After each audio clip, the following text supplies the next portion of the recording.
Welcome to yummy mummy's kitchen. ഇന്ന് നമ്മൾ നോക്കുന്നത് ഒരു അടിപൊളി മസാല ദോശ വീട്ടിൽ തന്നെ എങ്ങനെ തയ്യാറാക്കാമെന്നാണ്. അതിനായി ആദ്യം ഒരു പാൻ എടുത്ത് അതിലേക്ക് ഒരു 2 ടീസ്പൂൺ വെളിച്ചെണ്ണയോ നെയ്യോ ചേർക്കുക. അതിലേക്ക് 2 സവോളയും 3-4 പച്ചമുളകും ചേർത്ത് നല്ലതുപോലെ ഒന്ന് വഴറ്റിയെടുക്കുക.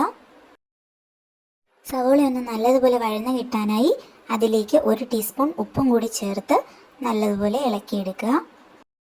അതിനുശേഷം അതിലേക്ക് ഒരു വലിയ കഷ്ണം ഇഞ്ചി ചേർക്കേണ്ടതാണ്.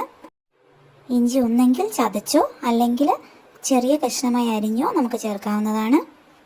ഇഞ്ചിയും സവോളയും എല്ലാം നല്ലതുപോലെ ഒന്ന് മിക്സ് ചെയ്തെടുക്കുക.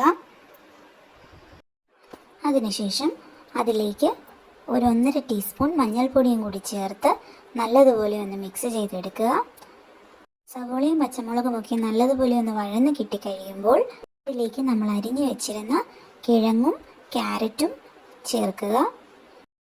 കിഴങ്ങും ക്യാരറ്റും സവോളയുമായി നല്ലതുപോലെ ഒന്ന് മിക്സ് ചെയ്തെടുക്കണം. ഒരു 1 മിനിറ്റോളം നമ്മളതൊന്ന് വഴറ്റിയെടുക്കുക. അതിനുശേഷം കിഴങ്ങും ക്യാരറ്റും വേകാൻ ആവശ്യമായ വെള്ളം ഒഴിച്ച് നമുക്കതൊന്ന് വേവിച്ചെടുക്കേണ്ടതാണ്. 1.5 മുതൽ 2 കപ്പ് വെള്ളം വരെ ചേർക്കാവുന്നതാണ്. വേണമെന്നുണ്ടെങ്കിൽ നമുക്ക് കിഴങ്ങും ക്യാരറ്റും കുക്കറിൽ വെച്ച് വേവിച്ചെടുക്കാവുന്നതുമാണ്. കുക്കറിൽ വെച്ച് വേവിച്ച കിഴങ്ങും ക്യാരറ്റും നമ്മുടെ വാട്ടിയ സവോളയിലേക്ക് ആഡ് ചെയ്ത് കൊടുത്താലും മതിയാവും. അതാകുമ്പോൾ നമുക്ക് സമയം ലാഭിച്ചെടുക്കാവുന്നതാണ്. കിഴങ്ങിലേക്ക് വെള്ളം ഒഴിച്ചു കൊടുത്തതിന് ശേഷം അതിലേക്ക് 1 ടീസ്പൂൺ മഞ്ഞൾപ്പൊടിയും കുറച്ച് ഉപ്പും കൂടെ ചേർത്ത് ഒന്നുകൂടി ഒന്ന് ഇളക്കിയെടുത്തിട്ട് അടച്ചു വെച്ച് വേവിക്കാവുന്നതാണ്. കിഴങ്ങും ക്യാരറ്റും എല്ലാം നല്ലതുപോലെ ഒന്ന് വെന്തുടഞ്ഞ് കിട്ടണം. അതുവരെ നമ്മൾ അടച്ചു വെച്ച് വേവിക്കുക. അതിനുശേഷം അതിലേക്ക് ഒരു 1.5 ടീസ്പൂൺ കുരുമുളക് പൊടിയും ഒരു 1/4 ടീസ്പൂൺ മസാലപ്പൊടിയും കൂടി ചേർത്ത് നല്ലതുപോലെ ഒന്നുകൂടി ഇളക്കിയെടുക്കുക. കിഴങ്ങും ക്യാരറ്റും നല്ലതുപോലെ വെന്തുടഞ്ഞ് കിട്ടണം. അതുവരെ നമ്മൾ ഒന്നുകൂടി വേവിക്കുക. കിഴങ്ങും ക്യാരറ്റും എല്ലാം നല്ലതുപോലെ ഒന്ന് വെന്ത് കിട്ടിയ ശേഷം നമ്മൾ അതിലേക്ക് കുറച്ച് കറിവേപ്പിലയും കൂടി ആഡ് ചെയ്യുക. അതോടൊപ്പം ഒരു 2 ടീസ്പൂൺ നെയ്യും കൂടി ചേർത്ത് നല്ലതുപോലെ ഒന്ന് മിക്സ് ചെയ്തെടുത്തിട്ട് നമ്മുടെ വെള്ളമെല്ലാം നല്ലതുപോലെ ഒന്ന് വറ്റിച്ചെടുക്കണം. മസാലയിലെ വെള്ളമെല്ലാം നല്ലതുപോലെ ഒന്ന് വറ്റിച്ചെടുക്കണം. അതോടൊപ്പം കിഴങ്ങും ക്യാരറ്റും നല്ലതുപോലെ ഒന്ന് ഉടച്ചെടുക്കണം. മസാല വെക്കുമ്പോൾ വലിയ കഷ്ണമായി കാണാതിരിക്കാൻ വേണ്ടിയാണ് നമ്മളിങ്ങനെ ചെയ്യുന്നത്. ടേസ്റ്റ് കൂട്ടാൻ വേണ്ടി നമുക്കിതിലേക്ക് കുറച്ച് കശുവണ്ടിയും കൂടി ആഡ് ചെയ്ത് കൊടുക്കാം. ഓപ്ഷണലാണ്, വേണമെങ്കിൽ മാത്രം ചേർത്താൽ മതി. കാഷ്യൂ ഒക്കെ ഇഷ്ടമുള്ളവർക്ക് ഇത് ആഡ് ചെയ്ത് കൊടുക്കുന്നത് നല്ലതായിരിക്കും. കുറച്ചൊരു ടേസ്റ്റൊക്കെ കിട്ടും.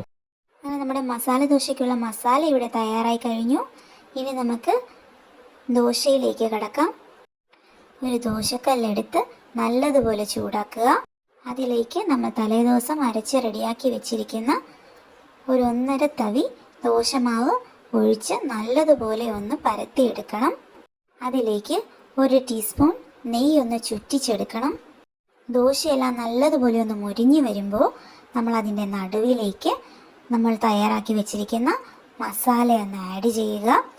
എന്നിട്ട് നമ്മുടെ ദോശ നല്ലതുപോലെ ഒന്ന് മടക്കിയെടുക്കുക.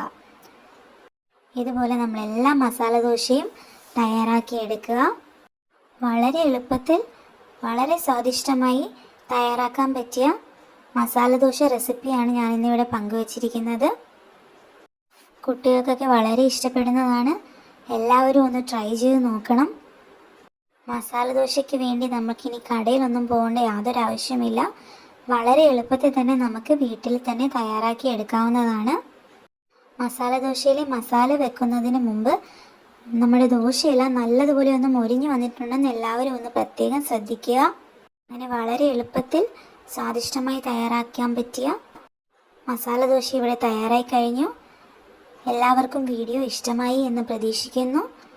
എല്ലാവരും ട്രൈ ചെയ്ത് നോക്കി അഭിപ്രായങ്ങൾ കമൻറ്റിലൂടെ അറിയിക്കണേ. ഇതിൻ്റെ കൂടെ സാമ്പാറോ ചമ്മന്തിയോ കൂടെ സൈഡ് ഡിഷായിട്ടുണ്ടെങ്കിൽ അടിപൊളിയായിരിക്കും. അപ്പോൾ എല്ലാവരും വീഡിയോ ഇഷ്ടമായെങ്കിൽ ലൈക്കും ഷെയറും ചെയ്യുക. ഇതുപോലുള്ള കൂടുതൽ അടിപൊളി റെസിപ്പീസ് കിട്ടുവാനായി ചാനൽ എല്ലാവരും ഒന്ന് സബ്സ്ക്രൈബ് ചെയ്യുക. നിങ്ങളുടെ അഭിപ്രായങ്ങൾ കമൻറ്റിലൂടെ അറിയിക്കുക. വീഡിയോ കണ്ട എല്ലാവർക്കും നന്ദി.